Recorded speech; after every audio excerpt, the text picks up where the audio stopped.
Hi friends, இன்றைக்கி நம்ம ருசியான புளியோதரை அப்புறம் கத்திரிக்காய் கூட்டு எப்படி பண்ணுறதுன்னு பார்க்கலாம்.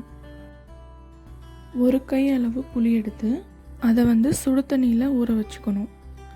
சுடு தண்ணியில் ஊற வைக்கிறதுனால அது சீக்கிரமாக ஊறிடும். அதுக்கப்புறம் அதை திக்காக கரைச்சி வச்சுக்கணும்.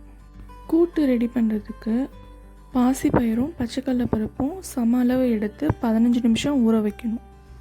புளியோதரை செய்ய 5 டேபிள் ஸ்பூன் அளவு நல்லெண்ணெய் ஊற்றிக்கணும். எண்ணெய் காஞ்சதும் 4 டீஸ்பூன் அளவு கடுகு போடணும். அது நல்லா பொரிஞ்சதும் உளுந்தம்பருப்பு 4 டீஸ்பூன் போடணும். அதுக்கப்புறம் 4 டீஸ்பூன் அளவு பச்சைக்கடலை பருப்பு போடணும். 2 டீஸ்பூன் அளவு வெந்தயம் போடணும். எல்லாத்தையும் நல்லா வறுக்கணும். கடுகு, உளுந்தம்பருப்பு, பச்சைக்கடலை பருப்பு எல்லாமே சம அளவு எடுத்து போட்டுடணும். பெருங்காயம் தேவையான அளவுக்கு போட்டால் போதும். ஒரு கை அளவு காஞ்ச மிளகாய் போட்டுக்கணும். எல்லாம் செவந்ததுக்கப்புறம் கருவேப்பிலை ஒரு கை போட்டுட்டு நல்லா வணக்கிக்கணும். எல்லாம் வணங்கினதுக்கப்புறம் மஞ்சள் தூள் 1 டேபிள் ஸ்பூன் போடணும்.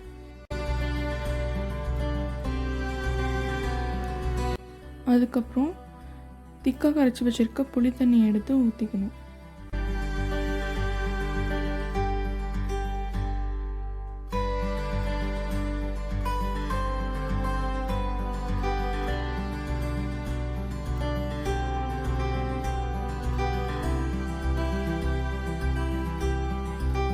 இதுக்கப்புறம் புளி தண்ணி நல்லா கொதிக்கணும். அது பாதி ஆகிற வரைக்கும் நல்லா கொதிச்சு வரணும்.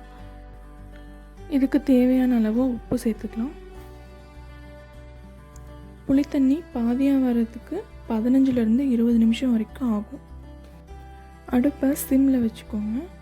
ஒரு 10லேருந்து 15 நிமிஷம் வரைக்கும் அப்படியே விட்டுருங்க. இப்போ இந்த புளித்தண்ணி பாதியாக வந்துருச்சு. இதுக்கப்புறம் இது ஆறுனதுக்கப்புறம் இதை சுடு சாதத்தில் போட்டு நல்லா கிளறிட வேண்டியதான். இப்போ நம்ம கத்திரிக்காய் கூட்டு எப்படி பண்ணுறதுன்னு பார்க்கலாம். எண்ணெய் ஒரு 3 டேபிள் ஸ்பூன் போட்டுக்கோங்க. கடுகு, உளுந்தம்பருப்பு ஒரு 3 டேபிள் ஸ்பூன் போட்டு நல்லா வணக்கணும். அது செவந்ததுக்கப்புறம் சீரகம் ஒரு 3 டேபிள் ஸ்பூன் போட்டு நல்லா வறுத்துக்கோங்க. சின்ன வெங்காயம் ஒரு கை எடுத்துட்டு கருவேப்பிலை கொஞ்சம் எடுத்துட்டு ரெண்டையும் ஒன்றா போட்டு வணக்கிடுங்க. பச்சை வாசனை போகிற வரைக்கும் நல்லா வணங்கணும். ஒரு 2 கப் அளவு கத்திரிக்காவை சின்ன சின்னதாக வெட்டி அதை சேர்த்துக்கோங்க.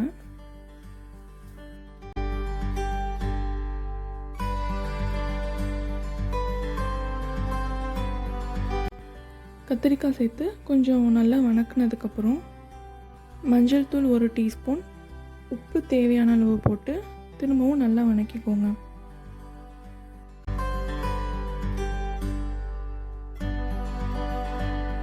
அப்புறம் ஒரு 1/4 கப் துருவின தேங்காய் எடுத்து அதில் சேர்த்துக்கணும். தக்காளி 1 கட் பண்ணி சேர்த்துக்கணும். இப்போது இது எல்லாத்தையும் நல்லா வணக்கணும். வணக்கிட்டு பாசிப்பருப்பு, பச்சைக்கடலை பருப்பு சேர்த்து ஊற வச்சுருந்ததை இதில் ஆட் பண்ணிக்கணும்.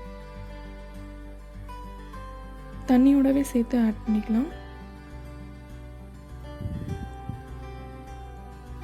இப்போ இது நல்லா வணக்கி விட்டுட்டு இது நல்லா வணக்கினதுக்கப்புறம் தண்ணி பத்தலைன்னா கொஞ்சம் சேர்த்துக்கலாம். அதோட சாம்பார் பவுடர் 1 டேபிள் ஸ்பூன் எடுத்து சேர்த்துக்கணும். இது டேஸ்ட்டு கொஞ்சம் அதிகப்படுத்துறதுக்காக நம்ம சேர்க்குறோம்.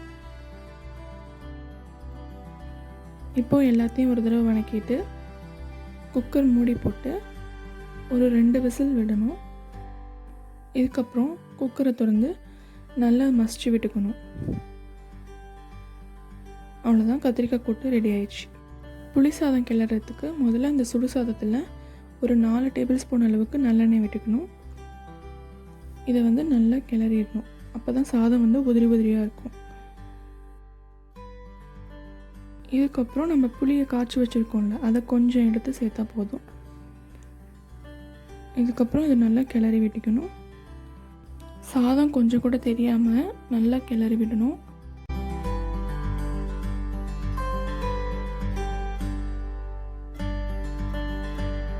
இதை நல்லா கிளறினதுக்கப்புறம் நம்ம டேஸ்ட்டுக்காக வறுத்த கடலைப்பருப்பை சேர்த்துக்கிறோம்.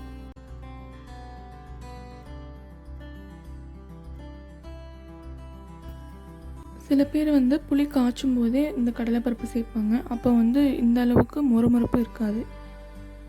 அதனால் சாதம் கிளறும் போது வறுத்த கடலைப்பருப்பு சேர்த்தா டேஸ்ட்டு நல்லாயிருக்கும்.